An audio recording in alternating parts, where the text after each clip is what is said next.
Hi, welcome to Talking and Reading from Japan. I'm your host, Hidemi Woods. Here I read episodes from the books I wrote and talk about it or talk about anything that just pops up in my mind. I hope you enjoy with me. Today I'll read an episode from one of my books titled An Old Tree in Kyoto. Today's episode is called His Daily Plunder. This is about my uncle with whom I lived until I was 8 years old.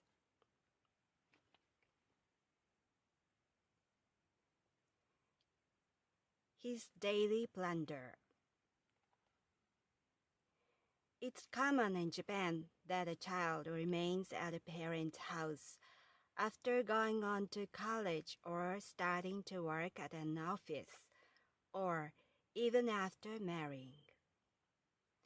That had been my family's tradition for a very long time, and as a result, we lived in the exact spot where our ancestors had lived, without moving for hundreds of years, because the firstborn should have stayed in the parents' house. That had lasted until one particular firstborn broke the tradition by leaving the house. That was me. So, my grandparents, my parents, my uncle, my younger sister, and I had all lived together when I was little. This uncle of mine is my father's younger brother, and he was such a troublesome man when we lived together. He constantly teased me and stole from me. My biggest pleasure back then was to get a snack at a nearby small candy shop after school with my scarce allowance. But that snack was often gone the moment I put the bag in the house and looked away from it. My uncle would eat it. I never understood why a grown-up like him sneaked a kid's snack. He brought me a toy whenever he went on a trip or out for an errand. Even so, his daily plunder harmed goodwill, and I earnestly wished he would leave the house as soon as possible.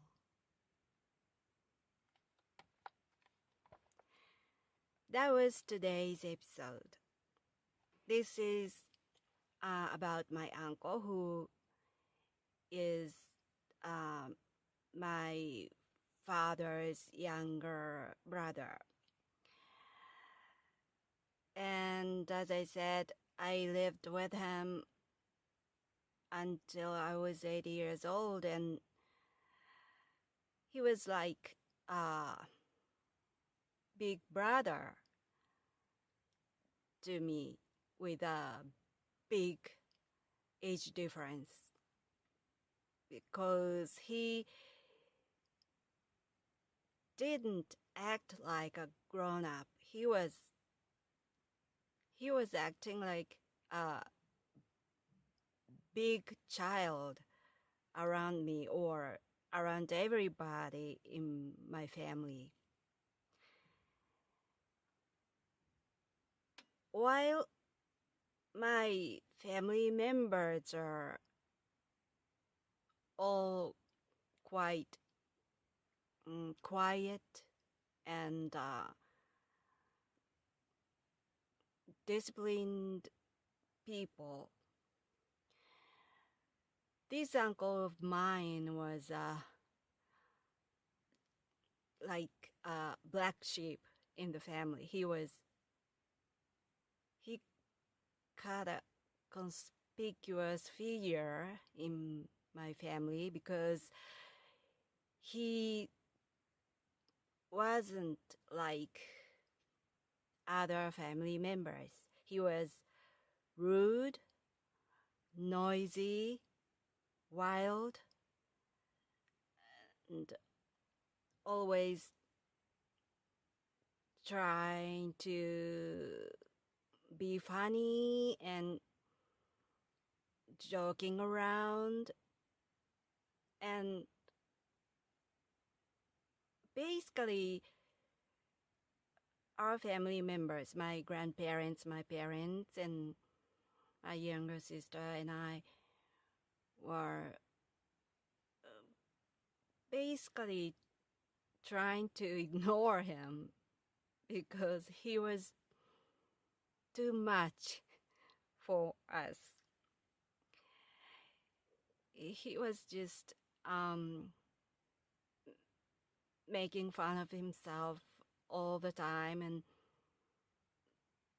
my grandparents just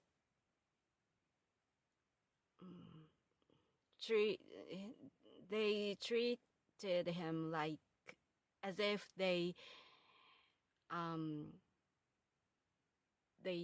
gave up telling him to do something decent. So they just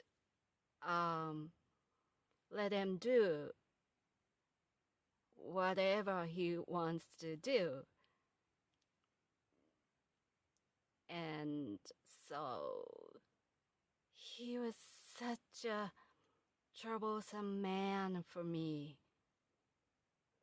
So for that matter, he was rather a big younger brother of me rather than an uncle. And I think during the time we lived together, he was still in his 20s and he was single, and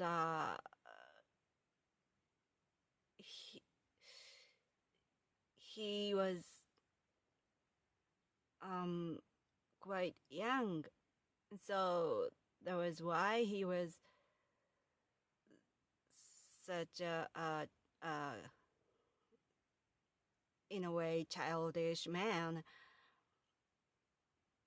And he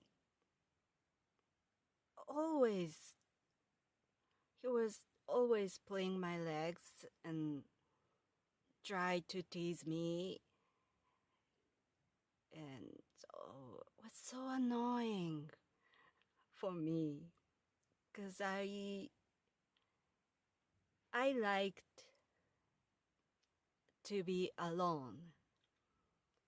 And back then when I was little, I had few friends around me, and I just liked to play alone. And but when my uncle came back from his work, and when he found me in the house, he tried to do something funny to me, and I didn't like it at all. It was just so noisy and so annoying. And he was just trying to be funny, but I didn't get it at all. And think back, um, thinking back, he was genuinely a funny man. He um, he liked to he liked anything fun and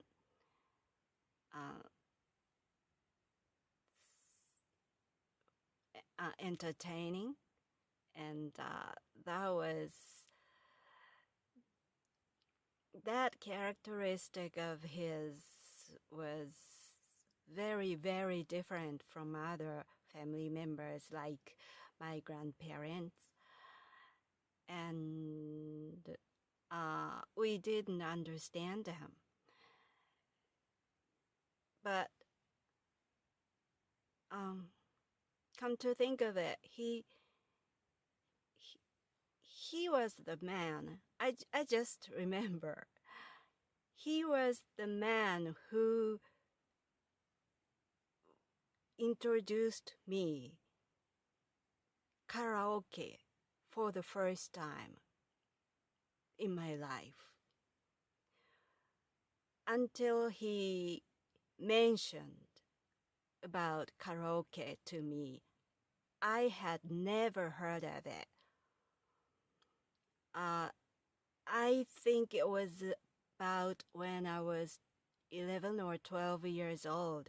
And in those days in Japan, karaoke was just beginning to be popular and was the really the first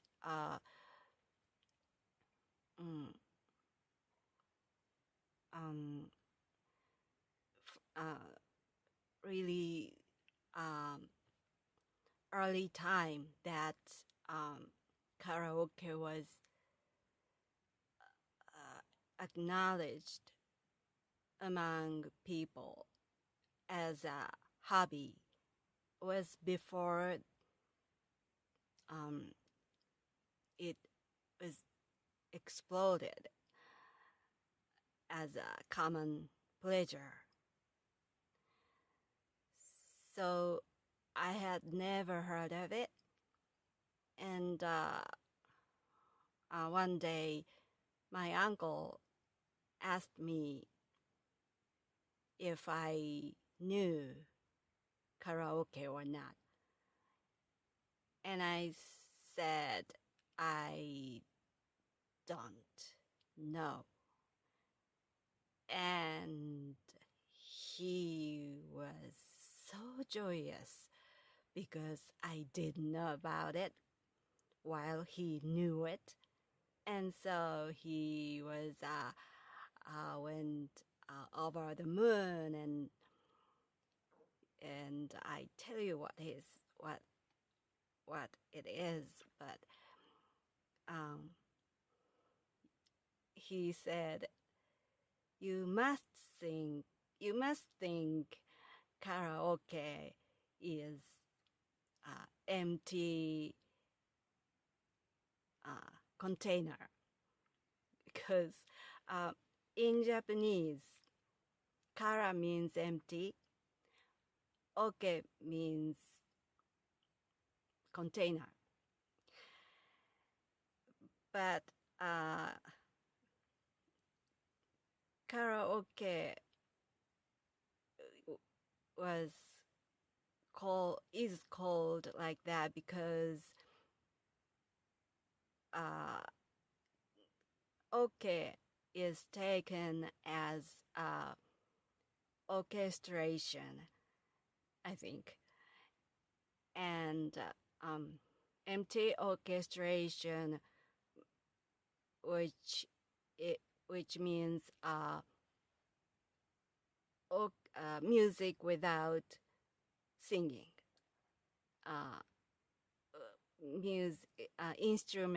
the instrument without vocals. So, uh, but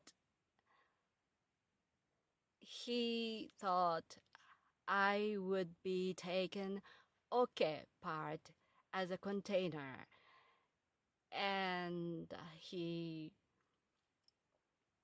really uh, so looked down on me because I didn't know it, and he he repeatedly uh, said to me that you must think karaoke is just an empty container. You are such a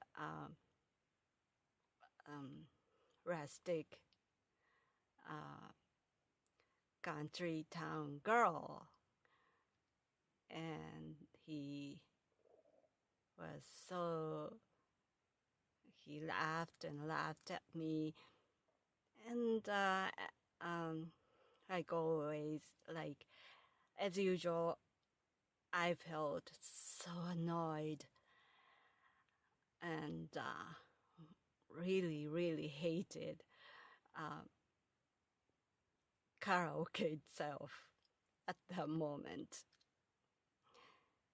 So to me, that was he who introduced or told me about karaoke for the first time. Like that instance, he loved entertainment or anything funny to him or anything fun that could he could play with or he could enjoy. Um, it's just although he was such a buoyant man, we just didn't get it, and especially me, I didn't appreciate his sense of humor at all. That was why I didn't like him when we lived together. That was all for today. Thanks for listening. I'm Hidemi Woods. Until next time, take care and be well.